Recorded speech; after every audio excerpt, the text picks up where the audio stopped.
Olá, tudo bem com vocês? A gente vem aqui para mais uma atividade do NEDUC, né? Do nosso Núcleo de Educação em Ciências, Diversidade, Práticas Ambientais.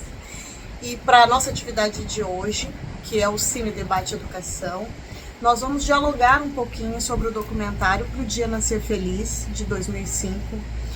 Ele é um documentário que já tem um tempo, em níveis de dados, ele já está um pouquinho ultrapassado. Mas o nosso objetivo é refletir sobre processos educacionais, sobre situações de ensino, sobre as condições socio-psicoculturais dos alunos, né?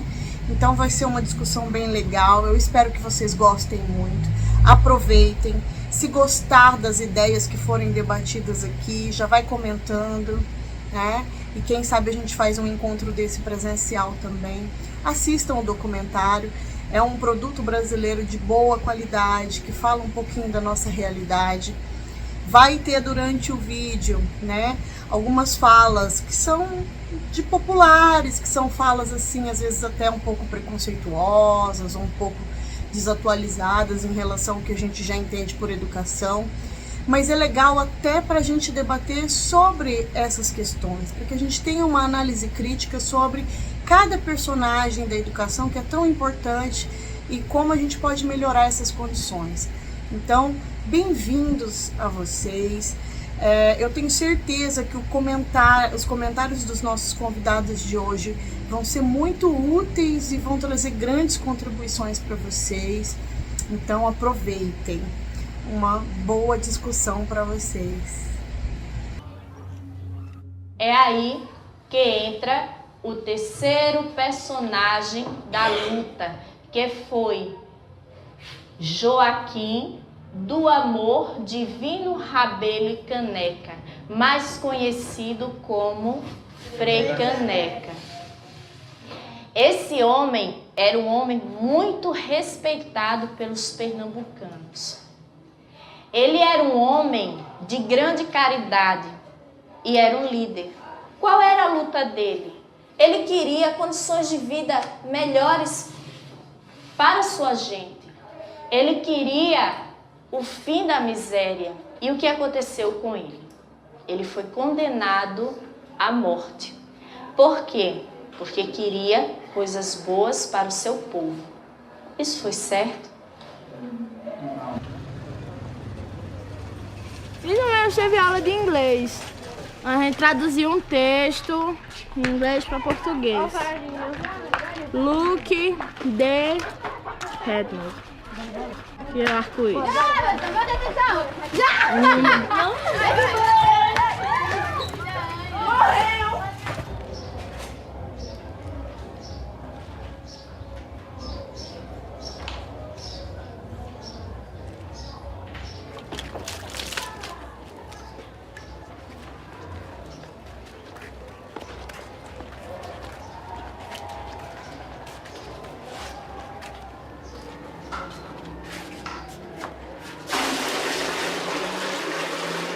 Os banheiros assim não tem descarregamento e também não tem pia de lavar as mãos, não tem papel higiênico. Quando é merenda, eles pegam as merendas, jogam na sala, jogam nas paredes, jogam na terra, diz que a merenda é podre, não quer. Eu mesmo acho que isso eles estão desvalorizando eles mesmo, porque na escola que eles estudam, como vocês vieram aqui, aí a situação nas paredes, do mato na escola. Né, a mulher que veio lá de Recife chegou aqui e veio dizer que nas colégios não presta, não sei o quê, que as professoras ensinam errado. Mas eu acho que ela fez uma coisa muito errada, porque aqui eles ensinam, porque muitos alunos não prestam atenção. Quando eu estou doente, a mãe diz, você não vai para a escola não? Eu digo, eu vou, mas eu choro, eu brigo, eu digo, eu vou para a escola. E a senhora não vai me empatar não. Aí a mãe diz, pois vai, quando tiver mais doente aí, não vai me dizer nada não. Aí eu pego e vou para a escola, ela me diz, eita, ela tá doente aí pra escola. Eu digo, ó, vem, porque eu mesmo vou ficar na rua, em casa, trancada, assistindo a televisão, aquelas coisas velhas sujas que passam na televisão. É mais melhor vir pra escola que eu estudo e aprendo. Ela é estudante, estuda e tem muita vontade de estudar. Se pudesse, não parava, só via estudando, vai ao colégio todos os dias, não perde aula. E eu tenho a maior vontade que ela estude para se formar, crescer no estudo e ser uma pessoa alto de nível de estudo.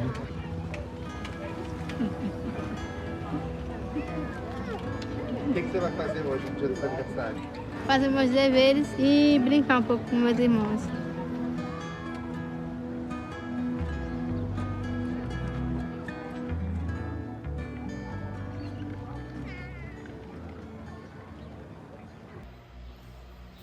Meu nome é Wanderson Arruda Adriano, trabalho na assistência estudantil da UFTM Campus Iturama. Sou gestor, né, e também trabalho na área dos auxílios financeiros, né, onde que a parte, né, o trecho anterior do documentário Pro Dia Nascer Feliz, que passou anteriormente, a gente visualiza, né, problemas, né, encontrado. Tanto é que essa parte foi gravada numa escola, né, em Manari, no Pernambuco, uma das cidades mais pobres do Brasil. Então a gente vê lá, a gente verificamos a quantidade de problemas, né, que enfrentados tanto pelos gestores, né, da escola e consequentemente pelos alunos. Banheiros inadequados, né, nós vimos até a questão lá que não tem a descarga, né, então, ou seja, sem água, né, sem ar-condicionado. A gente verificava a sala de aula lá, que tinha uma janelinha. Então, assim, sala de aulas precárias, carteiro, quadro, né. Então a gente vê que os problemas, né, estão para todo lado. Inclusive no todo o documentário, se vocês tiverem a oportunidade de assisti-lo depois, mostra, né, a realidade do interior, da cidade, nas capitais, né. Então a gente muitos problemas, né, que a gente às vezes pensa que o problema é só aqui, né? Agora vendo assim pelo menos em relação a esse trecho, vê que a gente não está tão mal, né? Então, evidentemente que tem para melhorar, né? O campus nosso aqui é um campus em expansão ainda, né? Novinho. E aí tem que muito melhorar ainda, né? E tal qual a gente mostra, né, a precariedade, né, o pessoal tudo, vamos dizer assim, pobre, né, e um relato que uma das discentes trazem, né, que até eu vou trazer uma fala dela aqui, entre aspas, né, quando eu estou doente, minha mãe disse, filha, você não vai para a escola. Aí ela disse que eu vou, chora, briga, né? Então ela acha melhor, mesmo com toda aquela precariedade, né, no qual já vi isso anteriormente, ela quer ir para a escola, né? Quer estudar, porque só ficar em casa assim, ela acredita que na escola ela estuda e aprende. Bem melhor do que ficar em casa de televisão, as coisas que aparecem, que passam em jornal, né? Então, assim, você vê a vontade da aluna, né? E mesmo com todas aquelas questões, né, já mostrado anteriormente, ela quer ir para a escola, né? Onde ela vê que a escola, né, é um meio, né, de vencer na vida, né? De ter uma coisa a mais, né? Então, assim, trazendo agora para a nossa realidade, né, no campus, como já vimos as dificuldades, né, que aqui não é diferente, né, tem as nossas dificuldades aqui, né, nós, né, da assistência estudantil, né, aqui nós temos os serviços, né, que está à disposição dos alunos, né, que são, como eu falei, os auxílios financeiros, né, onde eu trabalho também, né, e tem um serviço social, né, aqueles discentes que talvez precisem de alguma conversa, né, de questões sociais, né, posso estar conversando com o assistente social, né, tem a psicóloga, né, a área clínica. Esses profissionais irão falar, né, posteriormente aí no decorrer do vídeo sobre cada área, né? E também temos acompanhamento pedagógico, né? Hoje tá juntamente tá com a equipe da ASPED, né? Que agora é a CEAPED, né? Então, onde o aluno tem uma certa dificuldade, né, de acompanhar, né, as matérias e tal, vai lá com o pessoal lá, os servidores, né? Eles ajudam, né? Eles sentam com os alunos e vê um norte, né? Para poder tentar resolver a questão. E tem o setor da acessibilidade, né? Aqueles que estão necessitando, né? Desse serviço também nós temos. Então, assim, esses serviços estão à disposição, né, de todos os discentes, né? Não é fácil, né? Nós estamos aqui, igual eu falei, um campus novo, né? Afastado da cidade, tem, né, afastado do centro, né? Tem N motivos, né? A dificuldade de cada aluno vindo de fora, questão social. Então, assim, o que eu quero deixar bem claro é que nós estamos aqui, né, para disponibilizar, né, esse serviço para vocês, né? E agora falando mais dos auxílios financeiros, né? Hoje nós temos um edital vigente até novembro, ele estará vigente, né? Então o aluno, se precisar de auxílios financeiros, ele pode estar solicitando, né? Entra no edital, que é o 6 de 2024, lá tem todo o passo a passo, como ele vai preencher, solicitar, preencher um formulário socioeconômico, né?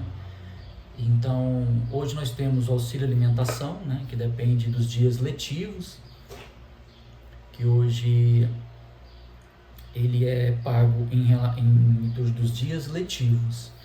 E esse auxílio alimentação, igual o próprio auxílio fala, né, para o aluno se alimentar quando está aqui na UFTM, né? Então é uma ajuda, né, acaba ajudando. Os valores estão no edital, né? Assim, então a gente às vezes a qualquer tempo muda, o ano que vem provavelmente vai mudar também esses valores, né? Tem um auxílio moradia para aquele aluno que está precisando, né, necessitando de um auxílio na moradia, que aluno que vem de fora, né, que estão passando por alguma dificuldade de estar podendo pagar, né, esse auxílio. A gente tem o auxílio moradia também, o auxílio transporte para o aluno vir até a UFTM, né? E também tem um auxílio complementar, que hoje é o auxílio estágio, né? Então, além do aluno ter o auxílio transporte normal para ele ir até a universidade, ele pode estar também mais um valor, né, para ele estar se deslocando até a empresa, né, que ele está fazendo o estágio, né? E tem o auxílio transporte intermunicipal, né, dos alunos que estão fora da cidade, fora em outros municípios, né, que tenham que pagar, né, ajudar com o valor pagar o transporte, né? Então a UFTM, né, também disponibiliza um valor para estar custeando esse valor. E o transporte e acessibilidade, né, para aqueles alunos que estão precisando que estão com uma mobilidade reduzida, né, às vezes sofreu um acidente e precisa desse transporte, né? Tem um valor também que será pago para o aluno para custear esse, né? Porque às vezes para vir de van, vamos dizer assim, né, fica meio complicado, né? Então ele tem que pagar alguém para vir trazer ele até aqui na UFTM, colocar ele, né, para ter acesso, né, às aulas. Então, esse deslocamento mais especial, vamos dizer assim, também é custeado pela esse transporte de acessibilidade. E o auxílio creche, né, que no valor será pago também aos alunos, né, que têm filhos até 6 anos, né, e para poder, né, quando estiver aqui na UFTM, né, estudando, alguém tem que ficar com os filhos, né, aqueles que necessitarem, né, que não tem com quem deixar, tem que pagar alguém, então também são custeados. Esses valores são pagos em conta do aluno, evidentemente que tem que passar por toda uma avaliação socioeconômica, né, então, com todo o procedimento, né, que está tudo descrito no edital, né, então assim, em relação aos auxílios financeiros, né, é isso, né, no geral, e os outros serviços, né, serviço social, psicologia, acompanhamento pedagógico, acessibilidade, né, os profissionais vão falar posteriormente no vídeo, né, então assim, eu tenho que dizer o seguinte, com todas as dificuldades, né, enfrentadas, eu estou em Turama, não tem dificuldade, né, então a gente tenta, né, fazer com que essas dificuldades sejam, né, reduzidas, né, ou excluídas, né, então assim, a gente está à disposição de todos, né, para dar esse suporte para vocês, o link, né, vai estar dos contatos, né, vão estar na descrição do vídeo, e se precisar estaremos à disposição, né, toda a equipe, né, da assistência estudantil, né, e a localização dela, né, no físico, né, nós estamos localizados no prédio H, né, o prédio da biblioteca, né, eu falo que está do lado do corredor do bebedor, né, do corredor que vai para, tem um bebedor ali, corredor que vai para a sala de informática. Então estamos ali, tá, à disposição, fique à vontade, tá, os contatos estão aí na descrição do link, tá, e que, assim, acredito que todos têm um objetivo, né, e vocês não estão aqui à toa, né, vocês têm um objetivo, uma das melhores universidades, né, federais, né, um privilégio, né, para vocês, não são para qualquer um. Então agarre, né, com afinco, dedicação, e estamos à disposição para poder ajudá-los, né? Então é isso, tá? Que estamos aqui à disposição. Esta sala de aula nós estamos mais do que antiquado. O quadro vocês assim, ó, só esperando. Então será que no futuro nós vamos ter a chance de mudar isso? Ou vai continuar desse mesmo jeito, porque a nossa realidade é essa? Porque Pernambuco, porque Nordeste, porque Brasil está para lá de Bagdá. Nós debatemos todos os dias isso. A vida prática do docente, como é que você vai se comportar, como será a escola do futuro, como será a sua prática pedagógica, de que lado você vai ficar, do lado do sistema, tapando os olhos, fazendo tudo do mesmo jeito, ou você vai ser lembro do educador e do professor. Olá, meu nome é Raul, eu sou assistente social da Universidade Federal do Triângulo Mineiro. Eu atuo no setor de assistência estudantil aqui do campus de Turama. Hoje, por convite da professora Angélica, então a gente vai estar analisando o documentário Pro Dia Nascer Feliz.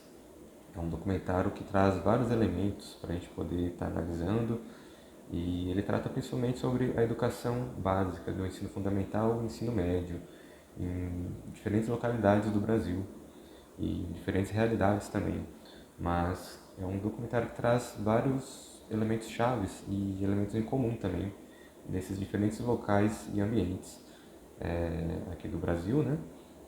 E então a gente vai estar verificando algumas situações que a gente pode tanto estar analisando dentro do documentário, como também trazendo para a nossa realidade aqui do ensino superior, aqui na universidade e aqui de Iturama também, especificamente.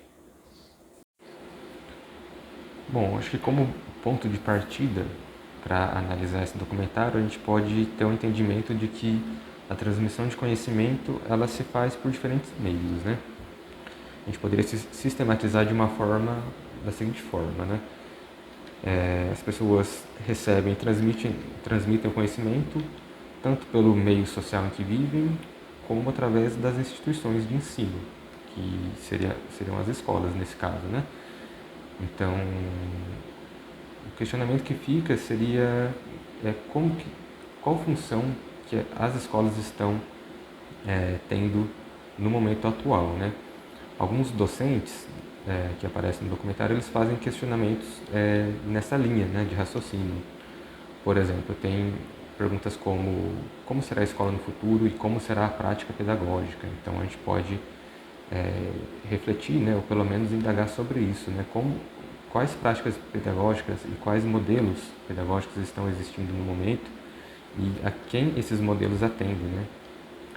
Atendem o interesse da sociedade de maneira geral, atendem interesses específicos, os interesses já dominantes na sociedade, ou o interesse realmente da população, dos estudantes que estão ali frequentando esses espaços, estão buscando conhecimentos, estão buscando se desenvolver nesses espaços. E essa transmissão de conhecimento, né, seria para quê e para quem? Será que a escola hoje ela consegue ser uma escola que serve como um espaço de autorrealização desses estudantes? Será que é um espaço democrático que atende a todos os interesses de todas as pessoas? E será que ela possui de fato um poder emancipatório, né? Como algumas vertentes tentam trazer nesse modelo de educação? Eu digo isso porque o documentário ele foi gravado em 2005, né? Entre 2004 e 2005, hoje nós estamos em 2024, então já se passaram 20 anos e será que a gente ainda continua reproduzindo os mesmos modelos de educação que foram passados para nós, né? Um modelo ainda que veio lá da colonização do Brasil, que veio respaldado em modelos europeus. Será que a gente conseguiu trazer as práticas escolares, as práticas pedagógicas para a realidade do Brasil, para atender a necessidade, as necessidades específicas, né, aqui, tanto em nível nacional como em níveis regionais também, né, porque cada escola ela se localiza em um território diferente. Então, será que existe alguma possibilidade de adaptação para esse território? Ou então para as diferentes culturas, né, que abrange o Brasil. Por exemplo, diferentes modelos de escola, né? No documentário não aparece, mas eu sei que a gente possui escolas indígenas, escolas do campo, existem as diferenças entre escola pública e privada, existem as diferenças entre escolas periféricas. Então, onde que está sendo valorizado, né? A escola como instituição de transmissão de conhecimento, de preparação dos estudantes para uma vida profissional, uma vida de autorrealização. Então, eu entendo assim que uma coisa não exclui a outra, né? Não é porque o estudante está ali para conseguir se profissionalizar, para conseguir ter uma vida, um preparo para a vida lá fora, né, como dizem, melhor, não quer dizer que não possa ser um espaço onde ele também consiga se autorrealizar, né? Consiga também se identificar com esse espaço e trazer para a sua realidade o conhecimento que ele está absorvendo e também, por que não, o conhecimento que ele pode repassar dentro desses espaços. Porque, como a gente disse, né, nem só das instituições formais, não só nelas acontece a transmissão de conhecimento, né? Então, os outros meios sociais que esses indivíduos frequentam, né? Outros meios sociais que esses indivíduos transitam, será que está sendo equivalente de alguma forma? Será que está sendo coerente, né, com a realidade que esses estudantes vivenciam?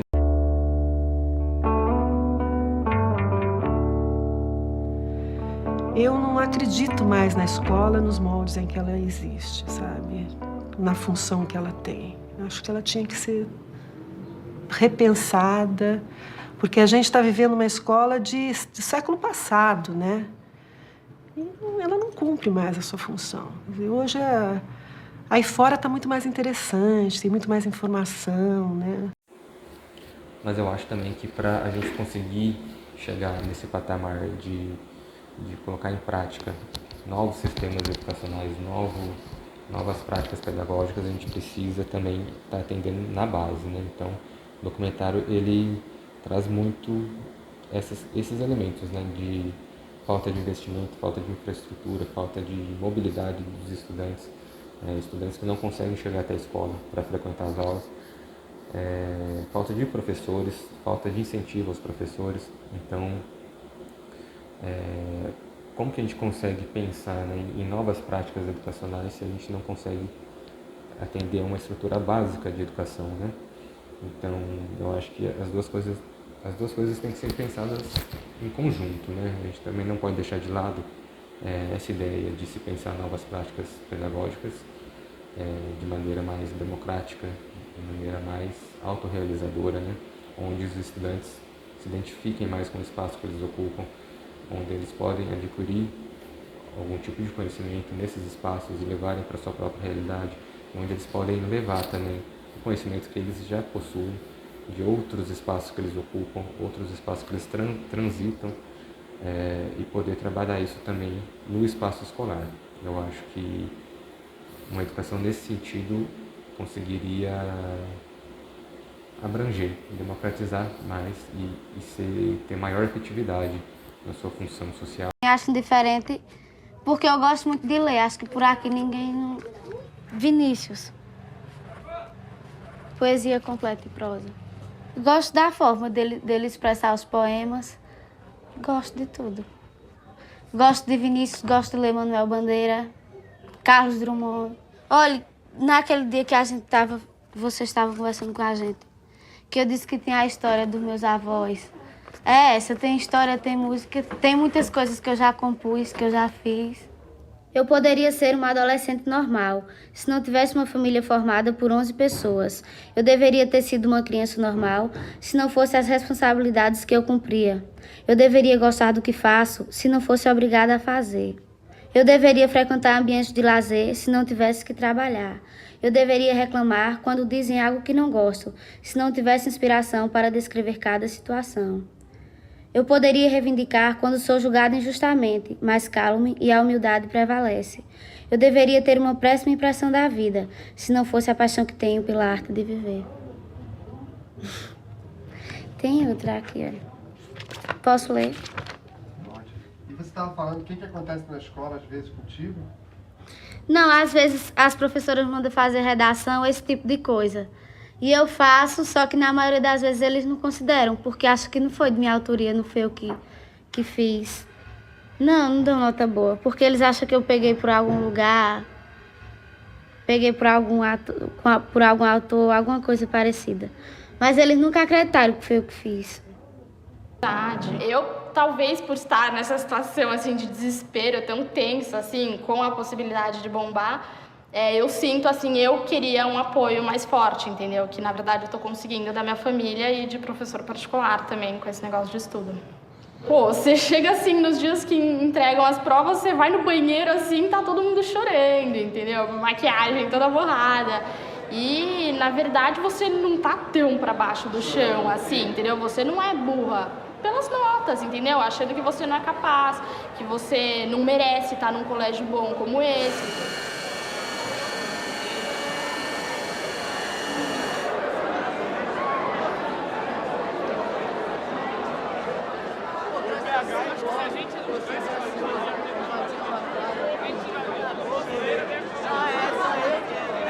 E eu tenho medo de coisas assim totalmente complexas e grandiosas, assim, que é medo da morte, medo do que vai acontecer depois. Então, eu começo a pensar nisso e eu fico naquela noia e tem bilhões de perguntas na minha cabeça que eu sei que ninguém vai conseguir me responder.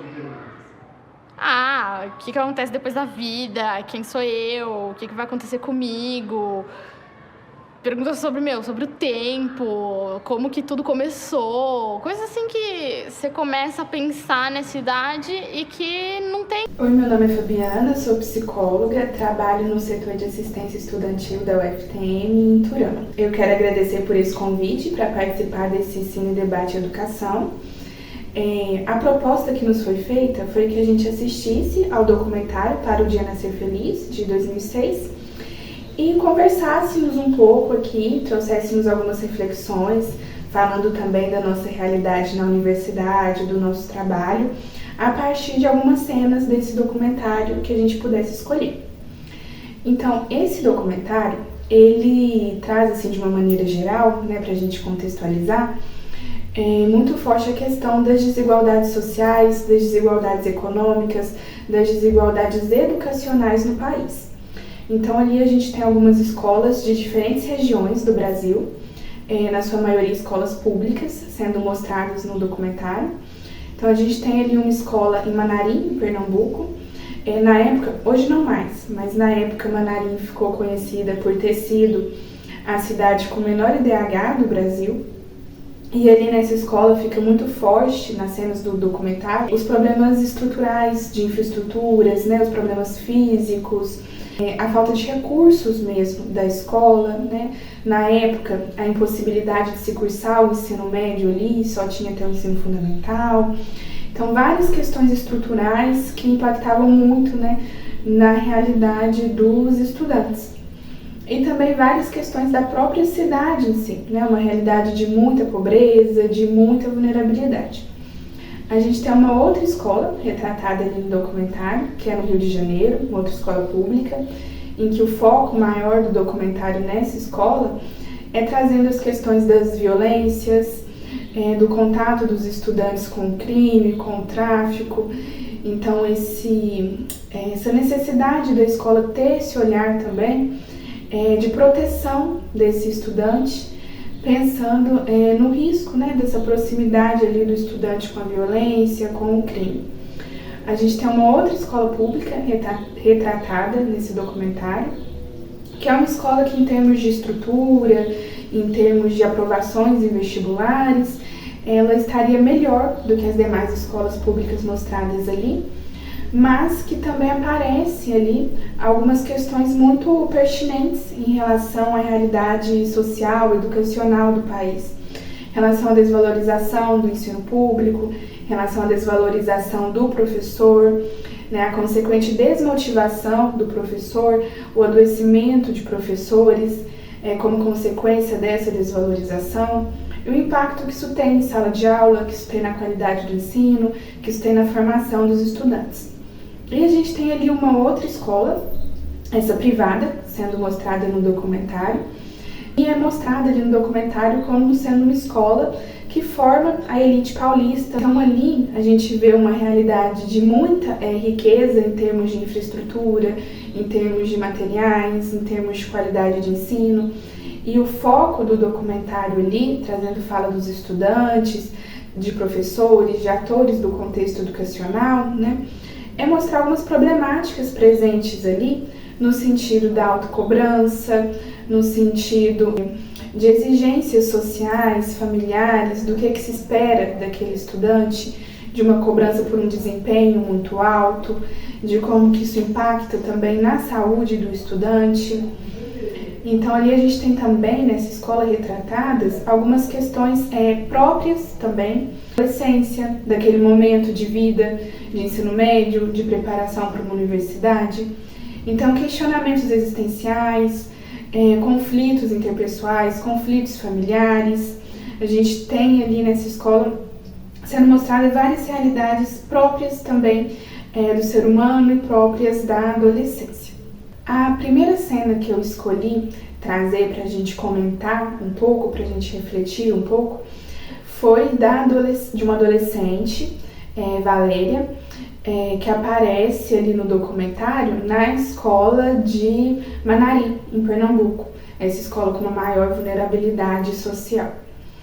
Nessa cena, essa adolescente está em casa e ela vai contando ali na entrevista como ela se sente diferente e como ela é vista, como ela é apontada como diferente ali no contexto dela, por ser uma jovem que gosta de ler, que gosta de literatura, que gosta de poesia, que gosta de escrever. E aí ela fala que, inclusive, na escola, muitas vezes ela é invalidada nesse sentido. Muitas vezes os professores não acreditavam que aquilo que ela havia escrito era realmente de autoria dela, porque estava bom. Então era como se, por estar bom, não pudesse ter sido escrito por ela, não pudesse fazer parte daquela realidade. Ela comenta que muitas vezes ela, inclusive, levava uma nota mais baixa por isso, porque não acreditavam que era uma produção autêntica dela. Nessa cena, ela traz uma fala que me chama muito a atenção, que é: aqui a gente não tem nem chance de sonhar. Quando ela traz essa fala, me remeteu a um outro documentário chamado Nunca Me Sonharam, de 2016, 2017. Esse documentário também traz muito a questão da vulnerabilidade social, a questão da importância da educação e dos desafios da educação pública no Brasil. E ele foca muito nessa questão da possibilidade de se construir sonhos. Essa fala dela de que aqui a gente não tem nem chance de sonhar é uma fala muito forte. Quando a gente fala da impossibilidade de sonhar, a gente não está falando só de uma vulnerabilidade financeira, de materiais, de coisas concretas. A gente está falando ali de uma própria subjugação, de uma própria despotencialização da existência humana, né? De poder construir sonhos que a gente queira para o nosso futuro.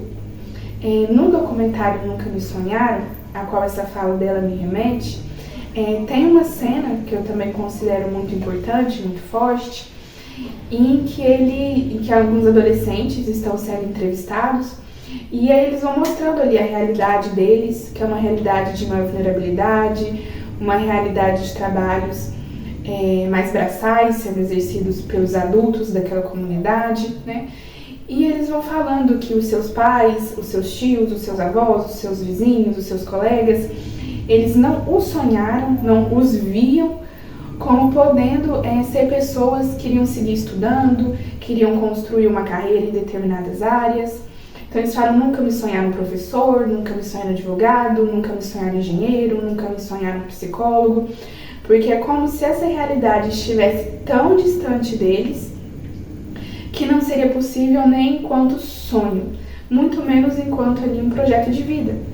Então esses estudantes, eles iam se apoiando em outras bases, né, bases muitas vezes construídas no contato com a educação, no contato com a cultura, com o lazer, com o esporte, com a literatura, nas escolas, nas condições que tinham ali, para construir bases para poder sonhar, para poder construir esses sonhos e esses projetos de vida, porque é algo que já não estava dado ali logo de início para eles. Não era uma expectativa social já colocada em relação a eles, muito pelo contrário. É como se de pronto tivesse todo um mundo no Brasil que é inacessível a eles, uma realidade da qual eles já estavam de pronto excluídos e da qual não poderiam fazer parte. E é muito interessante essas cenas nesses dois documentários, porque mostra que sim, apesar da realidade de vulnerabilidade social, apesar da pobreza extrema ali, existe sim a possibilidade de sonhar, de se desejar, de se ter essa potência de vida que a gente tem enquanto ser humano. E claro que quando a gente fala dessas vulnerabilidades, dessas desigualdades que são tão grandes no Brasil, a gente necessariamente vai precisar falar de políticas públicas, de ações coletivas, porque as ações individuais, elas não são suficientes para dar conta desses problemas. Então, uma ideia propriamente meritocrática, né, uma ideia propriamente de que aquele problema é daquela pessoa, é daquele indivíduo, é daquela família, ela não dá conta de resolver questões que são estruturais, que são históricas, que têm uma característica social tão bem marcada, como as que a gente vê ali no documentário. Para quem tiver a oportunidade de pesquisar um pouco, né, a gente tem algumas entrevistas mais atuais da Valéria Fagundes, dessa adolescente que aparece no documentário em Manarim, em Pernambuco, hoje já adulta, formada em jornalismo, em pedagogia, trabalhando com educação. E ela fala ali de algumas ações que foram feitas no sentido de trazer melhorias a partir de políticas públicas para essa escola de Manarim que é retratada no documentário. E aí ela fala um pouco da história dela, né? Ela fala de como que a educação, de como que a literatura pôde ampliar os horizontes dela, pôde ampliar possibilidades de sentido de vida, de repertório, o quanto ajudou para que ela pudesse se entender, se conhecer e ampliar o seu repertório a partir daí. E traz também muito forte, né, essa questão da importância do investimento na educação, dos investimentos que foram feitos ali nessa cidade e que hoje a gente sabe que, embora tenha tido um avanço, ainda não é suficiente, ainda se precisa de mais, ainda se é uma realidade de vulnerabilidade. Um ponto que eu queria chamar a atenção para uma dessas entrevistas dela, que está disponível no YouTube, é sobre o impacto, né, que ela comenta que o próprio documentário teve nela, em outras pessoas que participaram do documentário e na cidade como um todo. Então ela fala ali de um impacto muito positivo em relação a investimentos, em relação a ter chamado a atenção do poder público para aquela cidade, para as condições em que eles viviam. E ela fala de um outro impacto também, que é um impacto relacionado à visão do outro sobre a pessoa.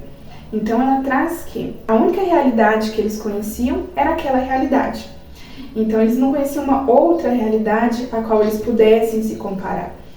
Então foi também para eles e para ela, né, um choque se verem ali no documentário e entenderem que estavam sendo vistos pelo olhar do outro como pessoas em situação de miséria, em situação de extrema pobreza, como se fosse só isso, somente a falta de recurso que eles tivessem a oferecer. E aí ela traz que não, né, que também havia ali outros contextos culturais, contextos relacionais, né, então características ali daquele povo, daquela cultura, que ela gostaria de ver também ressaltado, de ver sendo mostrado enquanto identidade daquelas pessoas, e não apenas a vulnerabilidade, não apenas a pobreza. E aí ela comenta sobre um outro documentário, o Manari, para Nunca Mais Esquecer, que ela participou da produção, que tinha justamente esse objetivo, de poder permitir que as pessoas da cidade contassem a história da cidade, contassem as suas histórias a partir do seu próprio olhar, né, trazendo sim das dificuldades, das vulnerabilidades, mas trazendo também aquilo que eles viam de potente, de importante ali na cidade, do acolhimento, da solidariedade, da segurança, das crianças poderem brincar livres, né, as brincadeiras na rua, dos aspectos culturais que eles valorizavam ali e que é muito importante também. Então, a partir dessa primeira cena, dessa fala dela, de que ali não se tem nem a possibilidade de sonhar, né, e de toda essa construção que a gente sabe que teve ali ao longo dos anos, eu queria refletir um pouco com vocês sobre o próprio processo de construção de identidade de uma pessoa, né?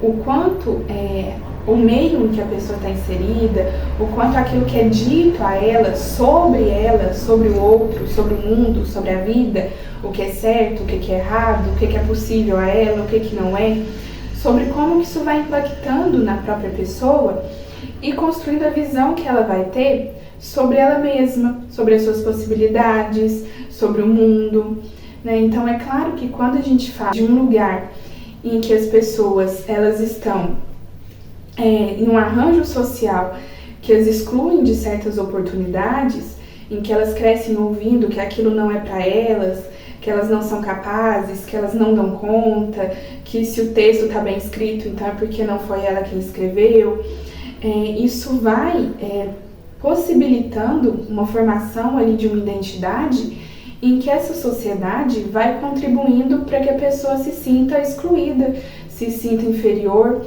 como se tivessem vários espaços, várias projetos, várias questões de vida no Brasil que deveriam permanecer, então, inacessíveis, né, aos quais ela não deveria tentar. E trazer aqui o quanto é importante, nesse sentido, o investimento das políticas públicas. Porque é através das políticas públicas, é através da educação, é através do contato com a leitura, com a cultura, que a gente pode expandir esse olhar, expandir esse repertório, né, e construir ali identidades em que as pessoas possam sim se ver como pessoas que têm a permissão de sonhar, que têm a possibilidade de construir projetos para si, que têm sim a possibilidade de poder pensar sobre o que elas querem, o que elas não querem, o que faz e o que não faz sentido para a vida delas. Então, pensando na universidade pública hoje, no trabalho que a gente faz ali, que é uma das propostas desse Cine Debate, né? Hoje a gente sabe que a universidade pública, ela é um espaço de aprendizagem, e não só de aprendizagem de conteúdos formais, mas é também um espaço de construção de identidade, de repertório, de possibilidades de vida, de caminhos. É um espaço de troca cultural, né? Então a gente tem ali pessoas de diferentes regiões, diferentes realidades, de diferentes realidades socioeconômicas, que vem com uma bagagem cultural cada um, e isso é muito rico. Essas trocas que acontecem dentro da universidade são muito ricas. E hoje nós temos políticas de acesso e de permanência ao ensino superior, a assistência estudantil se insere aí. Aquele aluno que ele tem alguma vulnerabilidade, que ele tem alguma necessidade, nós temos nas universidades o programa de assistência estudantil, ofertando auxílios financeiros, ofertando ações de inclusão. E uma das ações que são ofertadas, né, no programa de assistência estudantil são as ações de saúde, que é onde a psicologia se insere. Então, esse olhar para a saúde, para o cuidado integral dessa pessoa, né, o jovem que ele vem, o estudante que ele vem, ou mesmo aquela pessoa que entra na universidade com a proposta de fazer uma transição de carreira, né? Não necessariamente entra ali no final da adolescência, não necessariamente entra na juventude, entra nessa possibilidade de uma nova construção, de um novo projeto de vida. E essas pessoas, elas podem sim se beneficiar de ter um cuidado em saúde dentro da universidade, de ter um espaço ali em que se possa olhar para a saúde mental, em que se possa ajudar em tudo de novo que vai vir junto com a universidade, né? Então, com tudo que vem de novo, com todas as adaptações, com todas as possibilidades, com toda a possibilidade de construção de futuro, de projeto de vida. A segunda cena que eu escolhi para a gente conversar, ela acontece na Escola de São Paulo, na escola privada, que é uma escola, como eu disse, muito rica em termos de qualidade de ensino, em termos de estrutura, em termos financeiros, né? E nessa cena se tem ali uma adolescente falando sobre a cobrança por notas, sobre a pressão por um desempenho muito alto, né, sobre a pressão daquilo que a escola espera dela, daquilo que os pais esperam dela, daquilo que ela mesma espera dela. Né? Então a gente sabe também que hoje nós temos uma cobrança muito alta por desempenho, né? E essa cobrança por desempenho também é algo que às vezes aparece ali no contexto educacional como um desafio, como um fator que pode sim, talvez, gerar um adoecimento, né?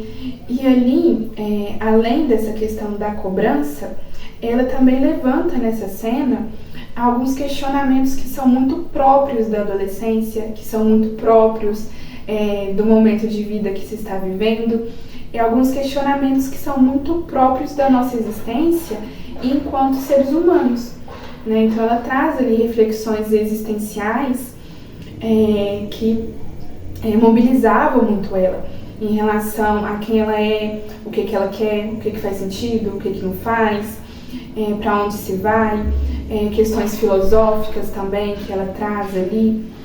E eu achei muito interessante que isso tenha aparecido no documentário, que é um documentário que mostra muito forte essas desigualdades sociais no Brasil, mas que está mostrando ali também questões que são próprias do ser humano. Então, desafios que são colocados ao longo da nossa vida, que enquanto ser humano é esperado, que a gente viva momentos de crises, momentos de transições, o próprio período da adolescência, de transição do ensino médio para o ensino superior, de tomada de decisão, de construção de projeto de vida, de relacionamentos, né? Conflitos interpessoais, conflitos familiares, onde tem ser humano terá conflito, adoecimentos, né? Adoecimentos físicos, adoecimentos psicológicos. Então, questões que vão sendo colocadas ali como desafios e como coisas que podem interferir, né, na vida de todas as pessoas. Achei interessante de comentar sobre essa cena também, porque na universidade nós temos estudantes que talvez não precisem de um auxílio financeiro, de uma política de inclusão específica, mas que em algum momento podem sim precisar de um atendimento em saúde, de um acompanhamento psicológico. E muitas vezes os estudantes perguntam em relação à psicologia se eles só podem acessar caso eles recebam auxílio, e não, né? Não é só o estudante que recebe auxílio financeiro que pode acessar. Ou se ali na psicologia ele só pode acessar quando ele estiver com dificuldade no rendimento acadêmico, com notas baixas, e não, muito pelo contrário, né? O ideal é que se acesse inclusive antes. Também nesses momentos de dificuldades acadêmicas, mas não precisa estar restrito a um momento de dificuldade ali com os conteúdos. Tem estudante que pergunta se ali só pode falar estritamente das questões acadêmicas, e também não, porque nós somos um todo integrado, né? Então as vivências que temos dentro da universidade afetam as vivências que temos fora, e as vivências que temos fora afetam as vivências que temos dentro. É tudo integrado. Então, a ideia é que esse cuidado em saúde mental também possa ser um cuidado integral. Hoje, a minha principal atribuição dentro da UFTM é o atendimento psicológico aos estudantes. Sabe que a realidade dos estudantes hoje é muito diversa, e as demandas também são muito diversas. Claro que, sendo diversas as demandas que os estudantes trazem, seja um estudante que vem de um contexto de vulnerabilidade social ou não, nem tudo a gente consegue resolver ali dentro da universidade. A universidade ela tem as suas próprias limitações também, mas a gente consegue fazer um trabalho integral, um trabalho articulado, a gente consegue fazer os devidos encaminhamentos. Então é muito importante que aquele estudante que sente necessidade de conversar com alguém, de conhecer o trabalho da psicologia, de ter algum suporte, que ele vá. Ainda que ele não saiba dizer se, no caso dele, ele seria beneficiado por esse suporte ali da psicologia ou não. Porque a gente senta, a gente conversa, a gente acolhe e a gente vai ver o que vai ser melhor para esse estudante. Então, se tem ali algo que a gente pode oferecer para estar acompanhando esse estudante, a gente vai acompanhar. Talvez seja mais resolutivo para a demanda desse estudante um encaminhamento, a gente fará esse encaminhamento. O estudante que quer procurar psicologia, ainda que ele não saiba muito bem o que ele quer falar, o que ele quer trabalhar, se o caso dele é para procurar psicologia ali ou não, procure, porque a gente conversa, aí a gente pode entender o que vai ser mais adequado para esse caso. A psicologia está ali aberta, né, para todos os estudantes. Quem quiser, quem precisar, pode estar procurando.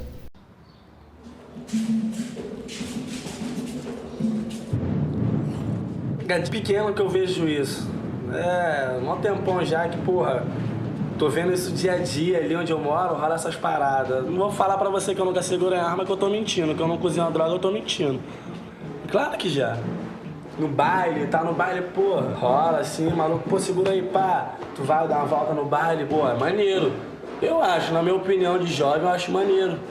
Você vê assim, pô, tá no baile, o cara tá com arma, isso e aquilo, pô, o cara tem a mulher que quer isso e aquilo, eu vou falar pra você que é mentira. Que não é mentira minha, é verdade. Mas eu nunca me deixei influenciar, nunca deixei a cabeça subir, não. Ah, cara, eu sei lá, cara, eu não tenho necessidade disso, não. Ah, meu irmão trabalha, meu irmão, quando eu quero uma parada, minha irmã me dá, minha mãe me dá também. Douglas, a impressão que a gente tem é que ele dormiu e acordou assim, mas que não é. Ele trilhou um caminho, até pelo convívio que ele tem no bairro, pelo conhecimento que ele tem, com o que a gente chama, pode-se dizer assim, com a bandidagem do bairro, isso influenciou muito ele. Então, ele quer assumir esse comportamento que não é dele, né? Se você conhecer o Douglas mesmo, você vai ver que ele não tem nada a ver com essa coisa da bandidagem e tal, diretamente. Indiretamente, isso está muito presente nele. Se ele não for acompanhado, isso pode tomar uma proporção muito grande. Mas eu acho muito interessante observar nesse documentário porque ele não traz somente esses elementos negativos das escolas, né? Presentes nas escolas. Não somente as fragilidades, mas também as potencialidades que os sujeitos que frequentam esses espaços trazem consigo e compartilham entre eles, né? Então, isso vem de parte tanto dos estudantes como do corpo docente. A gente pode perceber estudantes que possuem muitas habilidades e potencialidades. Eu acho que o que fica muito claro no documentário são a capacidade de escrita e uma capacidade criativa, né, de escrever poemas de diversos estudantes ali. A gente consegue perceber que são poemas incríveis, né, que se fosse um poeta renomado, a gente aplaudiria e usaria em outros contextos, né, usaria como referência. Mas, infelizmente, são sujeitos que não possuem uma voz tão forte na sociedade, eles não aparecem tanto, né? Por isso a importância do documentário. Mas que, mesmo que eles possuem essas potencialidades, nem sempre eles conseguem dar continuidade, né? no que eles estão aprendendo, no que eles estão construindo. Então, tudo isso acontece também por conta de haver profissionais ali dentro que possuem esse interesse, que possuem projetos e atividades ali dentro das escolas que realmente estimulam isso. E então, assim, ainda há um processo, dizendo assim, de resistência. Apesar de todas as dificuldades, ainda há sujeitos ocupando esses espaços que conseguem desenvolver um trabalho muito bom, com muita primazia, e realmente combater todo esse processo invertido que vem, né, contrário, para o desenvolvimento dessas práticas educacionais.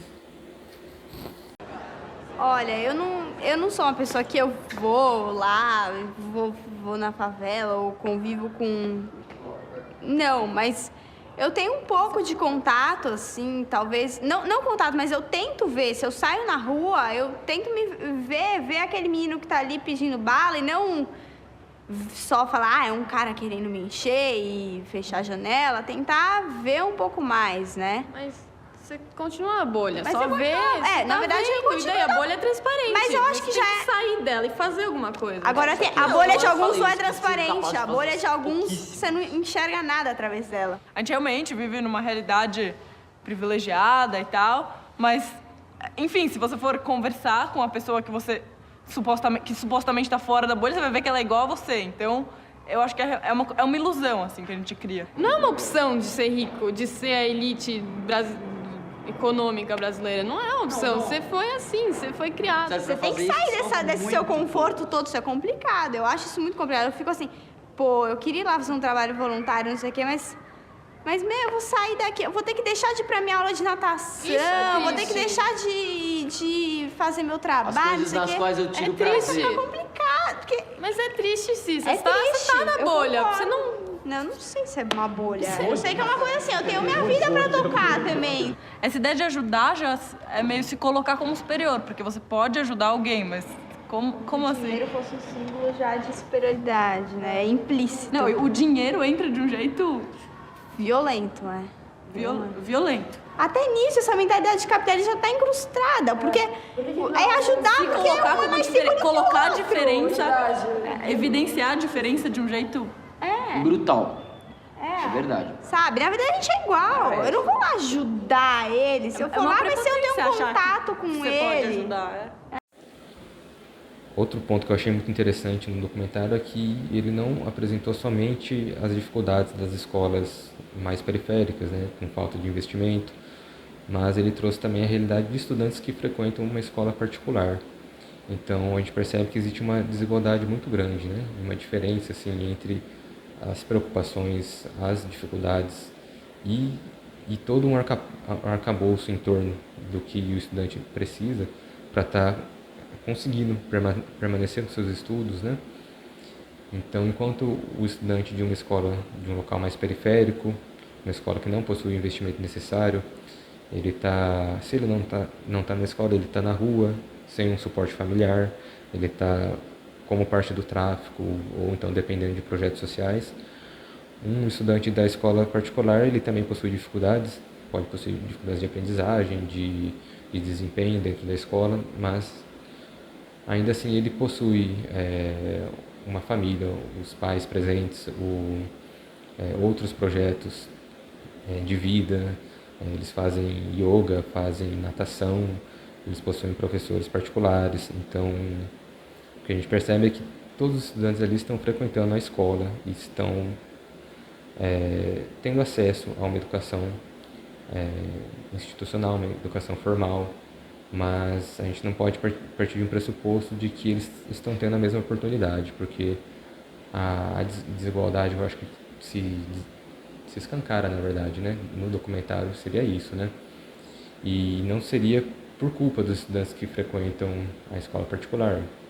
Eles não estão errados em fazer yoga, em fazer natação, em ter um recurso de ter um professor particular para dar um suporte maior dentro do processo de aprendizagem. Mas, infelizmente, não são todos que têm acesso a isso, né? Olá, voltei. Voltei com a esperança de que a gente tenha conseguido passar um pouquinho dessas informações tão relevantes para vocês, que as nossas discussões tenham contribuído, né? E assim como todas as falas que vocês viram até agora, né?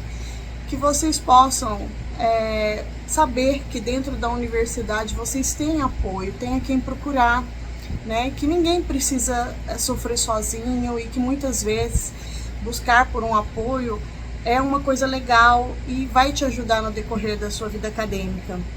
Então, todos nós ficamos à disposição de vocês, né? Nos procurem o pessoal da assistência estudantil, né?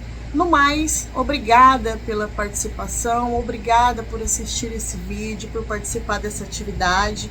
Vão ter muitas outras atividades legais ao longo do ano e para o ano que vem também. Então, fiquem atentos, participem de tudo. Tem muita coisa bacana no Neduc para vocês, ok? Tchau, tchau!